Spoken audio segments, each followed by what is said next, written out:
Warahmatullahi wabarakatuh. Waalaikumsalam warahmatullahi wabarakatuh. Minta izin waktunya Pak. Saya Ishan Riyandi dari CGP Angkatan 9. Izin untuk mewawancarai kepala sekolah selaku kepala sekolah SD 001 9 Kota dalam tugas sebagai calon guru penggerak Angkatan 9 modul 3.1. Kita mulai wawancara Pak. Ya, boleh. Bagaimana Bapak seorang kepala sekolah dapat mengidentifikasi kasus-kasus yang merupakan dilema etika atau rujukan moral? Mengidentifikasi kasus yang merupakan dilema etika atau rujukan moral. Ya, dilema etika itu sesungguhnya adalah situasi yang terjadi ketika seseorang harus memilih antara dua pilihan, ya, secara moral benar atau bertentangan. Nah, untuk dapat mengidentifikasi kasus-kasus yang merupakan dilema etika atau rujukan moral, barangkali kita yang pertama harus mengenali bahwa ada nilai-nilai yang bertentangan, ya, dalam situasi. Jadi ada nilai-nilai yang bertentangan dalam situasi. Kemudian menentukan siapa yang terlibat dalam situasi. Ya.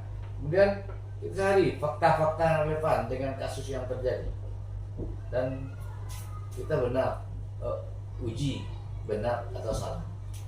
Saya itu aja di dalam hal mengidentifikasi kasus-kasus yang merupakan dilema etika atau rujukan moral.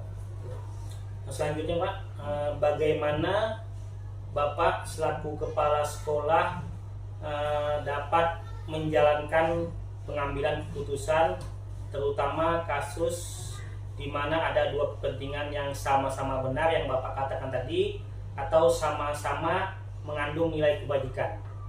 Ya, di dalam pengambilan keputusan ada seninya, ya, dan seni dalam pengambilan keputusan salah satunya tujuan utama pengambilan keputusan adalah adanya sesuatu ketetapan yang kita pilih, di mana tujuan pengambilan itu adalah win-win solution. Ya. Artinya tidak ada di situ menang atau kalah, ya, tapi manfaat yang terbaik dari suatu keputusan, ya, yang bisa menenangkan semua situasi. Kalau tadi dilema etika tadi kan berhadapan dengan bertentangan dengan dua buah situasi gitu kan. Ya. Dan selaku kepala sekolah saya harus bisa memposisikan diri pada keadaan tersebut, ya. Artinya tidak ada keberpihakan kepada sesuatu situasi, karena dua-duanya sebetulnya mengandung kebenaran gitu. Nah, jadi bagaimana menyikapi hal tersebut, yaitu tadi sifatnya lebih cenderung kepada situasional dan kebermanfaatan dari keputusan yang diambil. Berarti tidak ada memihak Pak ya? Iya. Oke, selanjutnya Pak, apa langkah-langkah atau prosedur yang bisa Bapak lakukan selama ini Pak? Langkah-langkahnya Pak, untuk pengambilan keputusan. Ya, langkah-langkah dalam pengambilan keputusan dalam etika tadi seperti yang saya sampaikan tadi. Bagaimana kita mengidentifikasi masalah-masalahnya, siapa yang terlibat di dalam masalahnya, ya, kira-kira keputusannya apa, dan kita analisis dari keputusan yang bakal kita ambil nanti hasilnya kira-kira seperti apa, harus kita prediksi di situ. Jadi kalau akan menimbulkan masalah baru, ya jangan ambil keputusan seperti itu, karena dia bisa jangan sampai menimbulkan dilema yang baru gitu kan.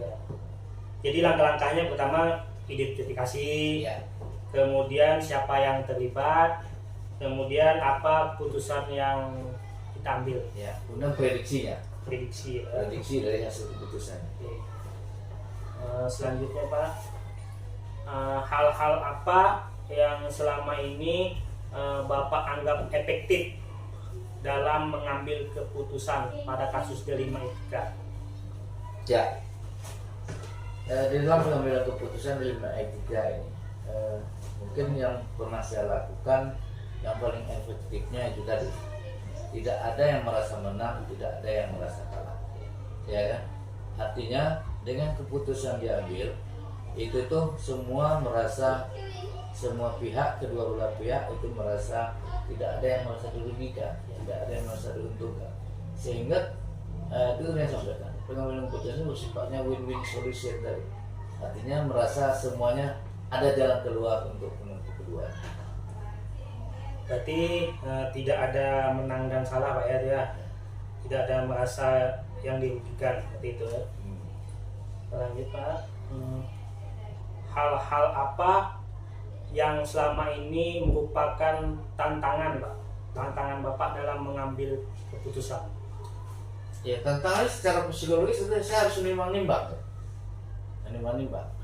Kalau kita ngambil keputusan itu kan ada apanya? Kalau hanya menurut peraturan saja, kita akan buat peraturan. Ini benar, salah, tegas gitu kan.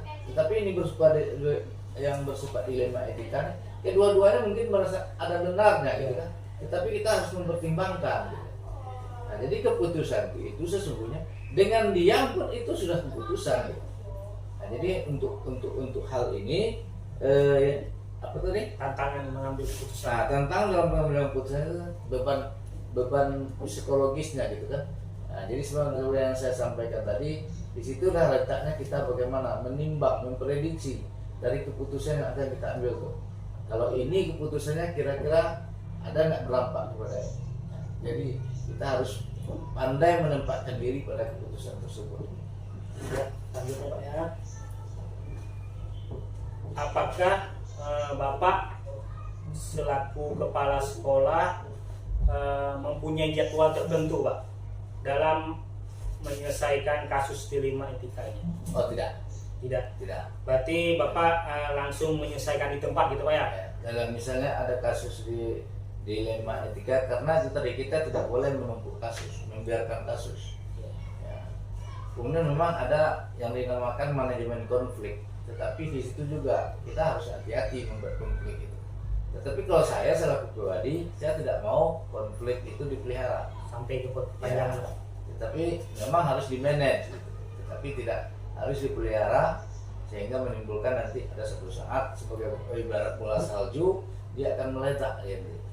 Jadi kasus itu jangan berat, kalau bisa ditangani dengan segera, tangani dengan segera.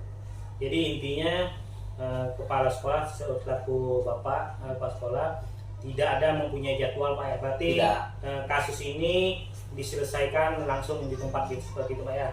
Oke, selanjutnya Pak, adakah seseorang atau faktor yang selama ini mempermudah dalam Bapak mengambil keputusan? Faktor seseorang yang membantu atau mempermudah Bapak dalam mengambil keputusan? Saya rasa setiap keputusan itu mutlak memang dari pimpinan atau apa. Tetapi itu tadi mungkin orang-orang di sekeliling kita juga perlu kita pertimbangkan gitu. Jadi kalau di sekolah ini dalam pengambilan keputusan itu, saya juga sebelum mengambil keputusan kadang-kadang minta pendapat dengan yang lainnya Akan jawab ya. Dengan yang lainnya, dengan guru-guru yang lain. Kalau ini kita putuskan seperti ini gimana? Walaupun tidak di dalam berhadapan pada kasus yang terjadi gitu. Nah, sehingga keputusan itu bisa merepresentasikan tidak hanya keputusan saya pribadi, tetapi juga membawa institusi atau sekolah. Jadi intinya seseorang itu artinya begini, dalam mengambil keputusan saya juga tidak berdiri sendiri, tetap akan minta masukan dari kanan gitu. Berarti mengambil keputusan tidak hanya seorang kepala sekolah, tetapi dibantu oleh rekan-rekan lain itu Pak ya. Nah yang terakhir nih Pak, dari semua apa yang Bapak sampaikan, pembelajaran apa yang dapat kita petik dari pengalaman Bapak dalam mengambil keputusan ini? Ya, di awal tadi saya sampaikan, pengalaman yang paling bisa kita ambil dalam pengambil keputusan yang bersifat dilema etika adalah tadi intinya adalah tidak ada merasa menang, tidak ada merasa kalah. Ya, semua terayomi, semua merasa terpuaskan. Ya, nah, itu yang saya sebut tadi dengan win-win solution tadi. Jadi menang-menang kita. Nah, artinya apa? Yang satu terpuaskan, yang pada sisi yang lain juga terakomodir kepentingannya. Berarti intinya tuh Cuma kadang-kadang dua hal ini kadang-kadang menjadi berat. Nah, itu yang disebut makanya menjadi dilema, disebut dilema gitu kan. Ya, tapi sesungguhnya dua-duanya baik gitu. Dua-duanya baik. jadi Jadi intinya kita harus berada di tengahnya. ya, tidak ada menang dan kalah Pak ya. Ya. Berarti kita harus netral gitu Pak ya.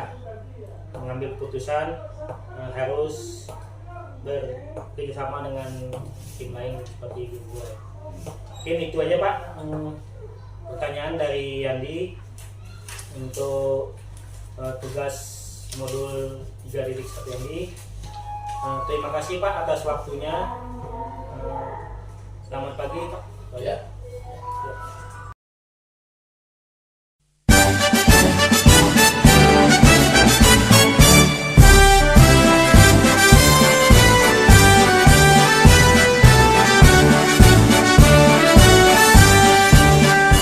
Bulatkan tekad, kuatkan hati. Negeri ini memanggilmu kawan. Belajar bergerak berbagi untuk negeri. Guru penggerak majukan pendidikan. Guru penggerak menghamba pada murid. Kreatif rancang pembelajaran. Hargai potensi, tingkatkan prestasi. Lahirkan profil pelajar Pancasila. Belajar, bergerak, berbagi untuk negeri. Kita menjalin kolaborasi. Belajar, bergerak, berbagi untuk negeri. Demi bakti pada Ibu Pertiwi.